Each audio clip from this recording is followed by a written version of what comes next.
Hello children, how are you? कैसे हैं आप लोग? पढ़ाई लिखाई कैसी चल रही है आप लोगों की? और एक एक करके हम लोग टॉपिक्स आप लोगों के साथ डिस्कस करते चले जा रहे हैं, एक के बाद एक। और मैं समझता हूं कि आप लोगों को कंसेप्ट भी क्लियर होते चले जा रहे होंगे। एक बार अगर देखने में, समझने में, पढ़ने में कंसेप्ट पूरी तरह अगर आपका क्लियर नहीं होता है तो मैं रिक्वेस्ट करूंगा आप लोगों को, और एडवाइस भी दूंगा कि एक बार दोबारा फिर वीडियो को कंसंट्रेट करके अपने माइंड को आप लोग जरूर देखें। आपका कंसेप्ट पक्के तौर पे क्लियर हो जाएगा, क्योंकि इन पीपीटीज को बनाने में और कंसेप्ट्स को आप लोगों के सामने रखने के लिए हम लोग बहुत मेहनत कर रहे हैं और कोशिश कर रहे हैं कि हर हर पॉइंट हम कवर कर सके, ताकि कंसेप्ट कहीं से भी अधूरा ना रह जाए। तो आज टिश्यूज के इस चैप्टर में हम लोग आपके सामने मस्कुलर एंड नर्वस टिश्यूज के बारे में जिक्र करेंगे, थोड़ा डिस्कस करेंगे आपके साथ।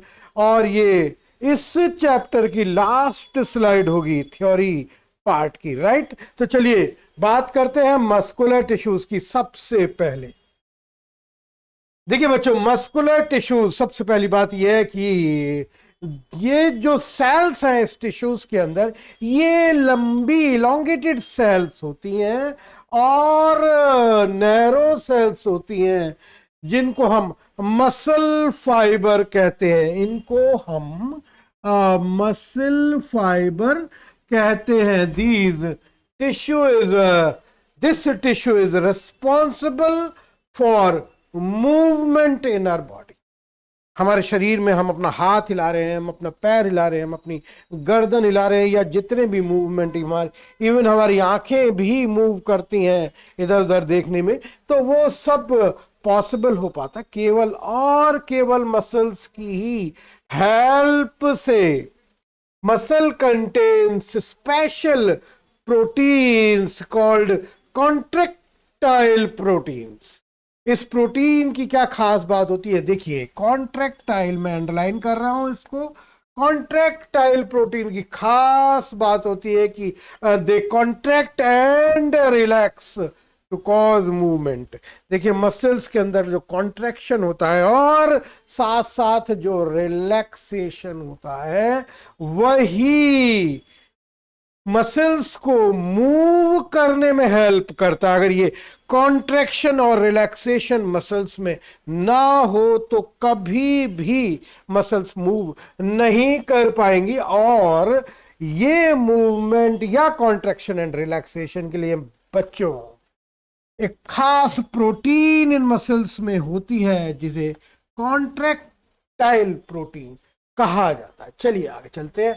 यहां तक की बात आप लोगों के समझ में आ गई होगी। अब मसल्स की अलग अलग टाइप्स या कैटेगरीज की बात करेंगे, क्योंकि बॉडी के अंदर अलग अलग जगह पर अलग अलग तरह की मसल्स मौजूद होती हैं और इन मसल्स का फंक्शन भी अलग अलग ही होता है। देखिए किस तरीके से मसल्स में तीन खास कैटेगरीज बनाई गई हैं: स्ट्रेटिफाइड, अनस्ट्रेटिफाइड एंड कार्डियक मसल। देखिए अब एक एक करके मैं बताऊंगा। स्ट्रिएटेड मसल्स क्या होती है, अनस्ट्राइटेड मसल्स क्या होती है, एंड कार्डियक मसल्स क्या होती है। चलिए सबसे पहले हम स्ट्रेटेड मसल्स की बात करते हैं, जिन्हें स्केलेटल मसल्स भी कहा जाता है। इसका डायग्राम यहाँ साइड में दिखाई दे रहा है आप लोगों को।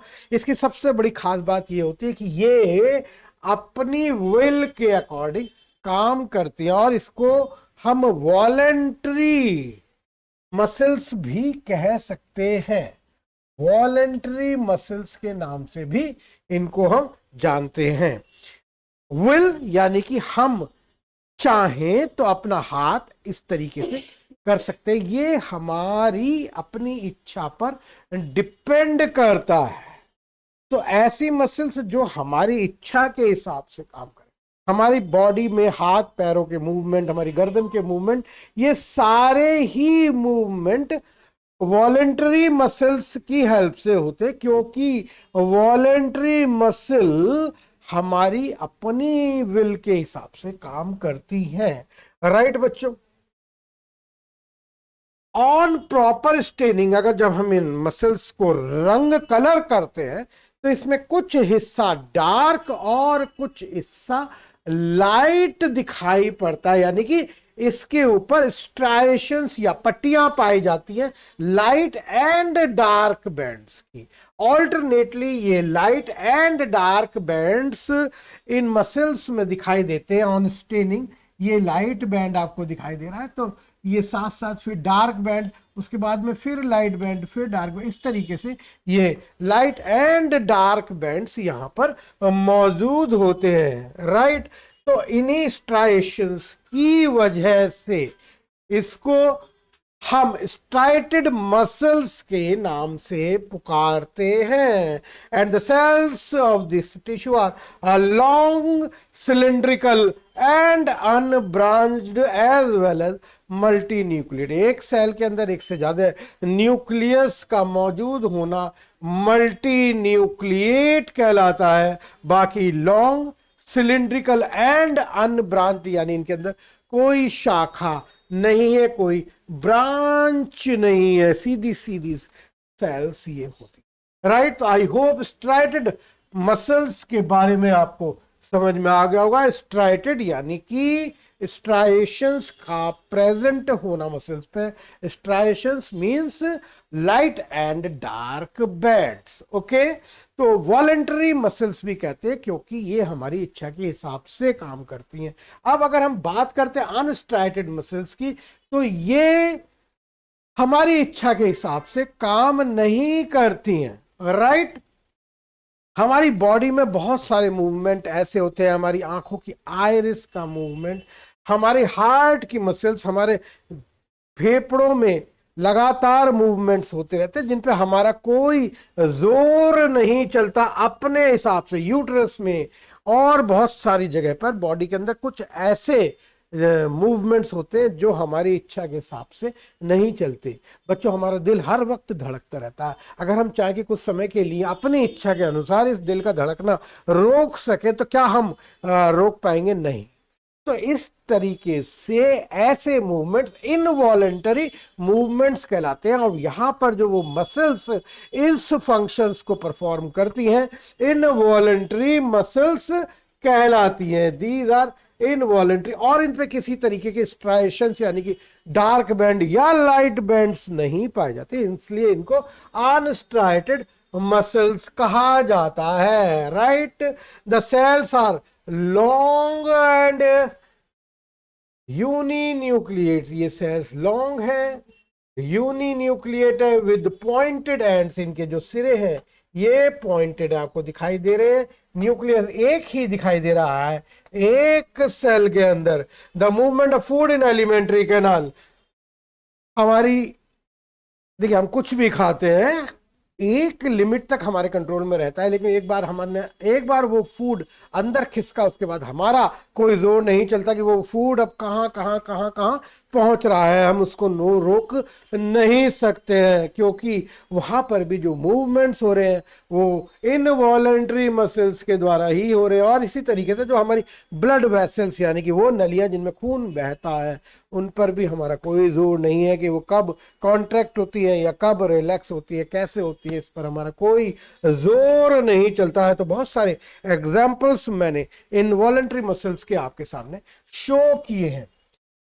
चलिए बात करते हैं कार्डियक मसल्स की। ये भी बहुत खास मसल्स होती है और सबसे ज्यादा खास बात कार्डियक मसल्स की ये होती है कि ये कभी थकती नहीं है अपने जीवन में, ये लगातार धड़कती रहते हैं जैसे हमारा दिल। कार्डियक का मतलब होता है हार्ट। हार्ट के अंदर पाई जाने वाली मसल्स को कार्डियक मसल्स कहते हैं। पूरे जीवन भर ये मसल्स काम करती रहती हैं लगातार, इसीलिए हमारा दिल लगातार धड़कता रहता है। अगर एक सेकंड के लिए भी दिल का धड़कना रुक जाए तो कहा जाता है कि इस व्यक्ति की मृत्यु हो गई है, यानी कि दिल का धड़कना बंद और आदमी डेड। इसलिए इनका वर्क करना बहुत जरूरी है। तो कार्डियक मसल्स जीवन भर नहीं थकती हैं, बिना थके काम करने वाली मसल्स कार्डियक मसल्स कहलाती हैं। और they consist of short cylindrical fibre joint end to end interconnected by oblique bridges. ये तिरछे ब्रिजेस की हेल्प से ये मसल्स के जो सेल्स हैं फाइबर से वो आपस में जुड़े रहते हैं, राइट। और न्यूक्लियस में एक एक या दो न्यूक्लियस इसके अंदर पाए जाते हैं सेल में। इनके ऊपर कुछ लाइट एंड डार्क स्ट्राइप्स भी मौजूद होती हैं, बैंड्स भी मौजूद होते हैं। They contract and relax rhythmically throughout the life. पूरे जीवन लगातार एक रिदम में, एक ताल के साथ, एक लय के साथ ये मसल्स मूव करती हैं, और इसीलिए दिल भी एक रिदम में लगातार धड़कता रहता है। They are found in the walls of heart. दिल की जो दीवार होती है, हार्ट की जो वॉल्स होती है, उनमें ये मसल्स मौजूद होती है। इसके अलावा दिल से निकलने वाली सुपीरियर वेना कावा में भी कार्डियक मसल्स पाई जाती है। तो बच्चों, ये थी कुछ बातें मसल्स के बारे में। अब हम नर्वस टिश्यू के बारे में डिस्कस करेंगे, जिसमें कोई कैटेगरी नहीं है, केवल एक सिंगल नर्व सेल है। पूरी बॉडी में नर्व्स का एक जाल फैला रहता है। बॉडी के किसी भी हिस्से पर एक सुई को चुभा करके देखिए, आपको चुभन महसूस होती है। कहीं पर भी वो चुभन महसूस इसीलिए होती है क्योंकि हर जगह पर नर्व सेल्स मौजूद होती है, जिन्हें न्यूरॉन्स भी कहा जाता है। ये डायग्राम एक न्यूरॉन का ही है बच्चों, जिसके अंदर इस नर्व सेल या न्यूरॉन को दो हिस्सों में डिवाइड किया जाता है। एक सेल को अगर स्टडी करते हैं, ये जो पहला एक स्टार शेप्ड पार्ट दिखाई दे रहा है, जिसे साइटोन कहा जाता है, CYTON। और इसकी जो टेल है, जो इसका मेन पार्ट भी होता है, इसको एक्सोन कहते हैं, AXON। चलिए आगे पढ़ते हैं तो आपके समझ में भी आएगा। This tissue controls all the activities of the body. Nerves है, नर्वस सिस्टम है। नर्वस सिस्टम का ही मतलब होता है कि बॉडी को पूरी तरीके से कंट्रोल करने वाला सिस्टम। हमारी ब्रेन के अंदर भी यही नर्व सेल्स हैं जो कि पूरी बॉडी की एक्टिविटी को कंट्रोल कर। ये सेल्स या ब्रेन एक बार काम करना बंद कर दे, आदमी सीधा लेट जाता है, और उसके बाद वो अगर अपनी उंगली हिलाना भी चाहे तो हिला नहीं सकता है, राइट। तो दिस टिश्यू, बंद कर दीजिए, this tissue controls all the activities of the body. The cells of the nervous tissue are highly specialised for being stimulated and then transmitting the stimulus very rapidly from one place to another within the body. देखिए, इन्हीं nerve cells के through कोई भी stimulation, हमें कहीं कोई, हम यहाँ पर एक सुई चुभी या हमारा हाथ, हमारी फिंगर किसी गर्म चीज पर टच हो जाती है, हम तुरंत अपना हाथ हटा लेते हैं। क्यों? क्योंकि एक चुभन जो यहाँ पर सुई चुभी या जो गर्म चीज यहाँ पर टच हुई, उसका एक स्टिमुलेशन इलेक्ट्रिक करंट की फॉर्म में हमारे ब्रेन या स्पाइनल कॉर्ड तक जाता है, और एक मैसेज वापस आता है जिसकी वजह से हमें वो चुभन महसूस होती है। तो ये स्टिमुलस इलेक्ट्रिक करंट की स्पीड से हमारी बॉडी में मूव करता है।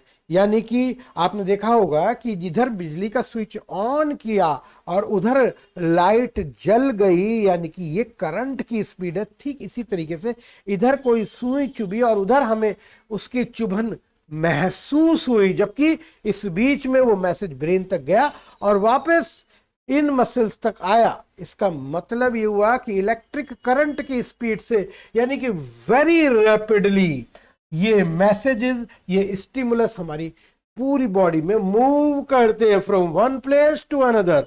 The brain, spinal cord and nerves are composed of nervous tissue. Brain, इसके अलावा एक धागा हमारी बैकबोन यानी कि रीढ़ की हड्डी में पिरा हुआ होता है, जिसे स्पाइनल कॉर्ड कहा जाता है, और ये भी एक कंट्रोल रूम की तरह से ही काम करता है नर्वस सिस्टम में हमारे, और साथ में हमारी बॉडी में फैला हुआ नर्व्स का जो न्यूरॉन्स का जाल, ये सब मिलकर के कॉन्स्टिट्यूट करते हैं हमारा नर्वस सिस्टम। तो this tissue consist of specialised cell called nerve cells और न्यूरॉन्स, जैसे कि मैंने आपको बताया, और which enable the cells to respond according to the stimuli received. अगर एक न्यूरॉन की हम स्टडी करते हैं तो उसका जो स्टार शेप्ड पार्ट मैंने अभी आपको बताया था, उसको साइटोन कहा जाता है। ये स्टारशिप पार्ट साइटोन कहलाता है, जिसमें से निकलने वाले ये ब्रांचेस डेंड्राइट के नाम से जानी जाती है। और ये सेंटर में एक न्यूक्लियस मौजूद है, इसमें से ये जो टेल इसकी निकल रही है इसको एक्सॉन कहते हैं बच्चों। तो साइटोन, डेंड्राइट्स एंड एक्सॉन्स, ये तीन पार्ट होते हैं एक नर्व सेल या न्यूरॉन के, राइट। साइटोन की अगर बात करते हैं, it is irregular star shape body है, ये इर्रेगुलर है, कोई शेप इसकी फिक्स्ड नहीं है। And large nucleus is present in its cytoplasm, इसमें एक न्यूक्लियस भी मौजूद है। It has some short and branched projections called dendrons, each dendron is further divided into dendrites. तो इसमें से जो प्रोजेक्शंस निकलते हुए इस स्टार में से, इस इर्रेगुलर सेल बॉडी से जो दिखाई दे रहे हैं, इनको हम डेंड्रोन या डेंड्राइट्स के नाम से जानते हैं। Dendrites, these are short branched fibres of neuron which receive nerve impulses. और इसके बाद अगर हम बात करते हैं एक्सॉन, यानी कि वो जो टेल हमें दिखाई दे रही थी, it is a single very long cylindrical fibre that arises from corner projections of the साइटोन। पूरी बॉडी के अंदर एक जो जाल फैला हुआ है, ये एक्सॉन ही उस जाल का फॉर्मेशन कर रहा है। This is the main part of a neuron because it receives the impulses from dendrites. Messages dendrites के थ्रू इस एक्सॉन में पहुंचते हैं and passes them away from the cell body. फिर एक सेल से दूसरे सेल में ये मैसेजेस ट्रांसफर होते चले जाते हैं। These nerve impulses allow the movement of muscles according to our will. तो नर्वस सिस्टम और विल मसल्स का एक बहुत खास याराना है, क्योंकि ये ही नर्व सेल्स मसल्स को एक मैसेज भेजते हैं ताकि वो कॉन्ट्रैक्ट या रिलैक्स हो सके। तो बच्चों इस डायग्राम की आप लोग प्रैक्टिस करिए बनाने की, इसकी लेबलिंग को बार बार लिखिए और मिटाइए। और इसके साथ ही हमारा ये टिश्यू की जो सीरीज पूरी चल रही थी वीडियोस की, ये आज यहाँ समाप्त होती है। और मैं समझता हूँ हर तरह के टिश्यूज के बारे में आपको पूरी जानकारी मिल चुकी है। लगातार आप हमारे इस डिजिटल प्लेटफॉर्म पे हमारे साथ बने रहिए आचार्य कॉर्नर्स के साथ, ताकि आपकी नॉलेज को हम बियॉन्ड द बॉर्डर्स पहुंचा सके। और आप हमें करते रहिए लाइक, सब्सक्राइब और फॉलो। तो चलिए मिलते हैं बहुत जल्द एक नए वीडियो में एक नए कंसेप्ट के साथ। Thank you very much.